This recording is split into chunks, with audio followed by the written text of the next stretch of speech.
Selamat pagi Bapak Ibu, saudara-saudara, jemaat Tuhan yang Tuhan kasihi.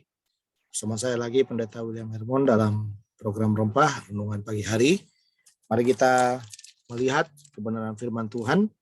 Kita membaca Roma 14 ayat yang ke-7, 8, dan 9. Sebab tidak ada seorang pun di antara kita yang hidup untuk dirinya sendiri, dan tidak ada seorang pun yang mati untuk dirinya sendiri. Sebab jika kita hidup untuk Tuhan, dan jika kita mati untuk Tuhan. Jadi baik hidup ataupun mati kita adalah milik Tuhan. Sebab untuk itulah Kristus telah mati dan hidup kembali, supaya ia menjadi Tuhan baik atas orang-orang mati maupun atas orang-orang hidup. Saudara-saudara, hidup bagi kita yang belum percaya kepada Tuhan, hidup itu adalah sesuatu yang menyenangkan.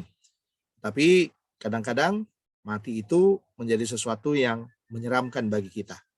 Nah, dalam konteks ini setelah Paulus membahas tentang makanan dan hari-hari baik atau hari-hari jahat, sekarang dia membahas tentang bagaimana pandangan kita orang percaya terhadap yang namanya hidup ataupun terhadap yang namanya mati.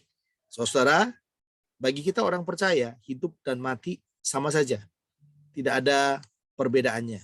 Karena jelas sekali kalau kita hidup, itu berarti ada kesempatan yang Tuhan berikan bagi kita untuk berjuang.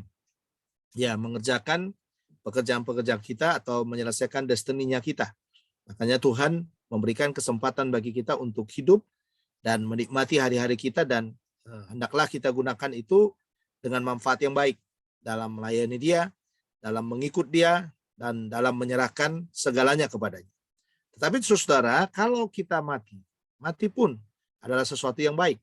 Karena kalau kita mati, itu berarti kita akan bertemu dengan Tuhan kita, bertemu dengan Kristus.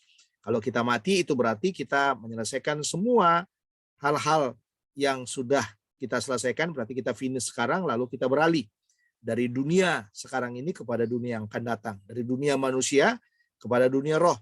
Dari dunia yang kelihatan seperti ini kepada dunia yang tidak kelihatan. Jadi itu sebabnya kalau sudah melihat di dalam ayat 7 itu, sebab tidak ada seorang pun di antara kita yang hidup untuk dirinya sendiri, dan tidak ada seorang pun yang mati untuk dirinya sendiri.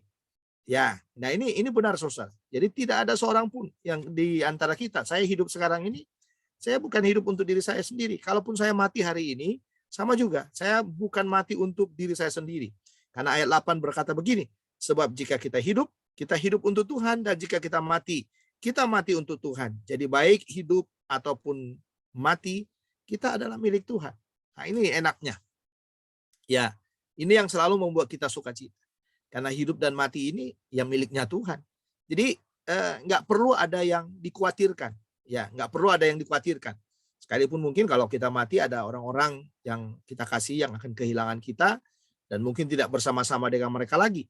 Tetapi saudara, Tuhan akan menghibur orang-orang yang seperti itu. Orang-orang yang kita tinggalkan itu Tuhan akan menghibur, karena Tuhan akan menyatakan firman ini juga kepada mereka.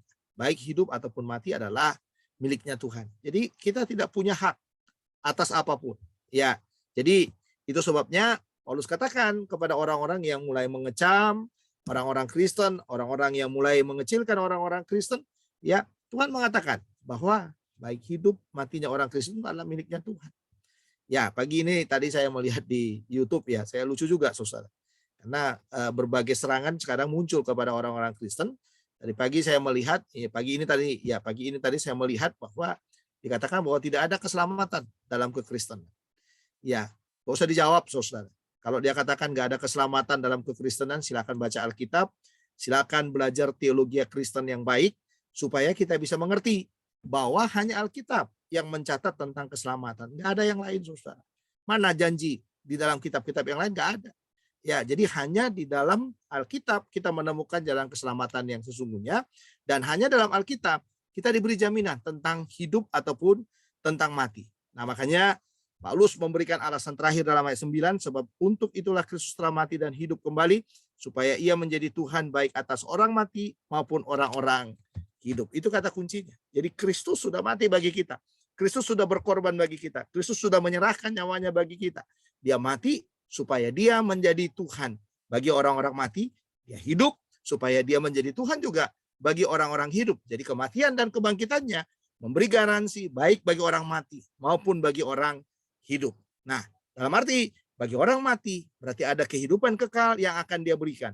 Bagi orang hidup, dia mempersiapkan kita menuju kepada kematian. Sekali lagi, ya, kematian kebangkitan Kristus itu yang pertama tadi saya katakan kepada saudara, mempersiapkan kita orang-orang mati untuk orang-orang hidup untuk kematian yang akan kita hadapi. Sehingga pada waktu kita mati, kita memperoleh hidup yang kekal.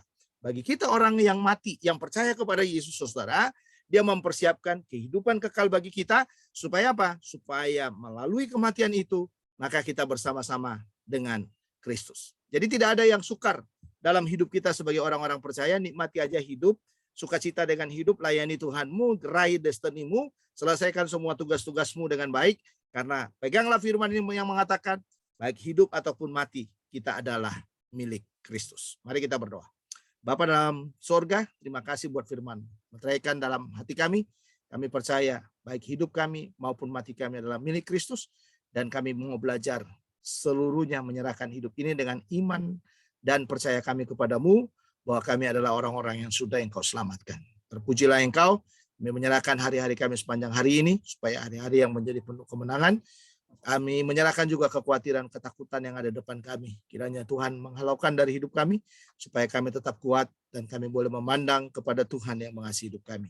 Terima kasih, terpujilah nama-Mu, dalam nama Yesus kami sudah berdoa. Amin. Sampai di sini, program Rempah Renungan Pagi Hari, saya undur. Tuhan Yesus memberkati kita. Shalom.